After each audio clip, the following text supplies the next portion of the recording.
So after now watching 3 episodes of The Girl I Like Forgot Her Glasses, I think it's pretty safe to say that the anime community as a whole was pretty wrong about this show. Now, I stand by the criticisms I had with episode 1 that cameraman should have been fired, and based on episodes 2 and 3, I'm pretty sure the cameraman was fired because episodes 2 and 3 both looked like a normal anime with a very consistent art direction, because there's no weird just pulling back and making the viewers nauseous. Like, I mean, seriously, if you go look up on any social media platform right now, the only discussion you'll see is like the first 3 minutes of episode 1, where Go Hands was Go Hands and they did some weird things that made the anime community nauseous. But when you really look at what they're doing, at the end of the day, this story is harmless. It's a cute story about a couple of, 14-year-olds to middle school, and they have a cute little dynamic going on. It's absolutely harmless. It's pretty adorable. There's a lot of hate thrown towards Komura because,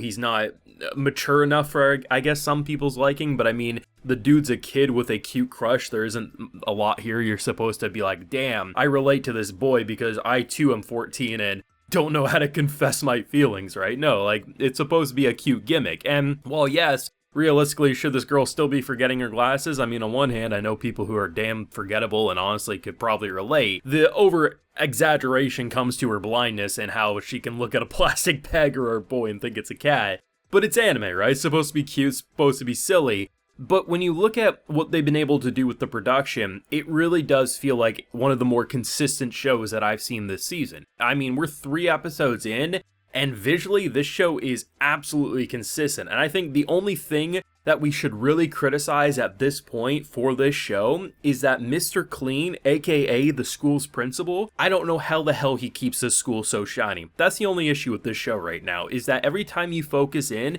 they pull back, you look at those lockers, you look at the floor, you look at the bathroom. That shit is sparkling like Mr. Clean is running the school. I have no idea how they make it that shiny. But honestly, respect to Mr. Clean, because this school will be looking mad fine, all things considered. Either you got the best janitors or you got the best cleaning supplies, I don't know. Now, full live reaction to episode 3 of The Girl I Like Forgot Her Glasses is available on my Patreon if you would like to see my full uncut thoughts as I watch today's pretty cute episode. I mean, hell, we got a confession, all things considered. Not a confession in the way that they're dating, but a confession in the way that a love letter being delivered to the wrong person by the wrong person is just... It's kind of chaos, but I have to admit, I was really happy the route they went with this new character who kind of, in a way, looks like Lelouch from Code Geass, but obviously it's different, but it's in the same ballpark character design. You have like this pretty boy popular guy who I was like, okay, here's the love triangle, right? I mean, Komura is pretty pissy, he's pretty upset, like, damn it, this pretty boy is making his moves. And honestly, it was really sweet to see what they not only did to propel kind of like that cute dynamic with our Central 2, how Mie very much, I mean, if you look at the end of last week's episode, she's pretty much like only thinking about him and like how that's the only thing on her mind after their little day out adventure to get her glasses. And Komura, I mean, every time he gets flustered, the airplane goes off, and I mean, it's self-explanatory. So when introducing a new popular character who very much is like the pretty boy of the school, I was pretty sure he would be a little more toxic or he would not understand personal space, but I have to admit, like, he's an amazing addition from what I've seen. So not only is he, obviously, he was trying to make his move, he was trying to be a little flirtatious,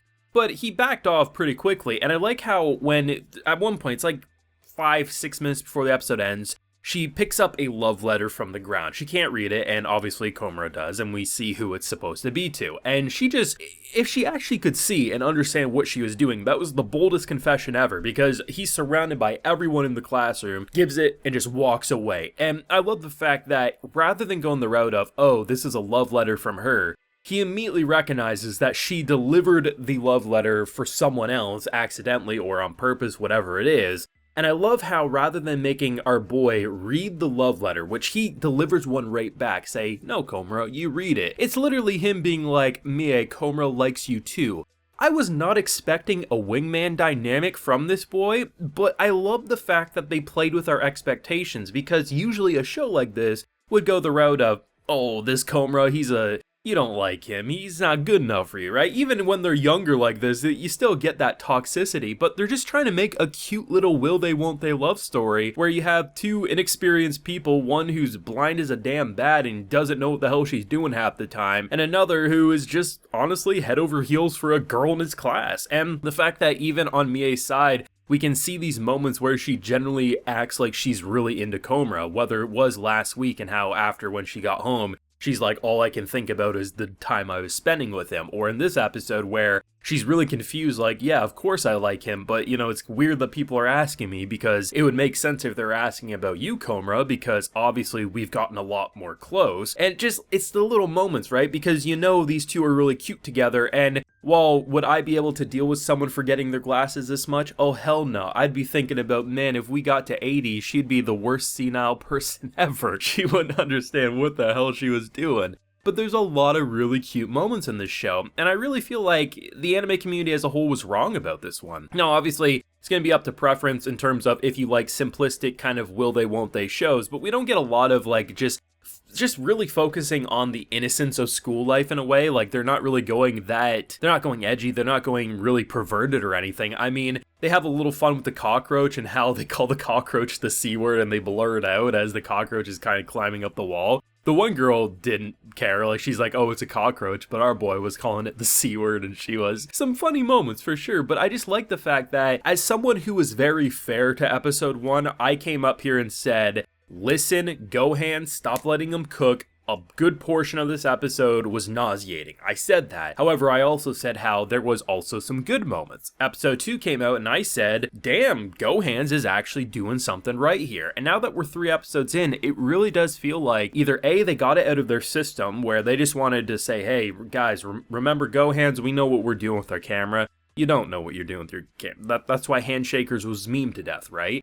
But at the end of the day, it really feels like whether it was just one person getting it all out of their system or they just figured out a style after the first episode was made better, which probably is more likely. Either way, I'm really happy with what we're seeing, and I think the only thing that will cause this show to go off the rails is if they go to an amusement park. Because if they go on a field trip or a little adventure, a day to an amusement park, there is no way Gohan's and their cameraman will be able to chill and not make the anime community vomit, because you know damn well a roller coaster going up and down, sideways, left and right, we would be screwed as anime viewers. But right now, I mean, it's the first time I've ever said it, but let Gohan's cook. They're doing really well for me. I find it cute, I find it charming, I like the banter between Mie as well as Komura, and honestly, I think they're both really fun characters to follow. I really don't find either one of them insufferable, or I'm like, damn, I wish this was a different character. They just both feel kind of cute and innocent, and honestly, that's what the show wants to be at the end of the day. Now, of course, those are just my feelings. I'd love to know what everyone thought, whether you follow that 3-episode rule, whether you've loved the show since episode 1, or maybe you were a little indifferent to it. How are you feeling, and are you going to keep on watching this one? Because I definitely am. Let me know down below. Leave a like if you enjoyed, subscribe if you're new around here, ring that bell so you can get notified when I upload more videos to the channel, and hey, as I mentioned, we do have a full live reaction available on my Patreon if you're interested in that sort of thing, and while you're there, you also get a video shout out. So today, we have Buggy Ninja,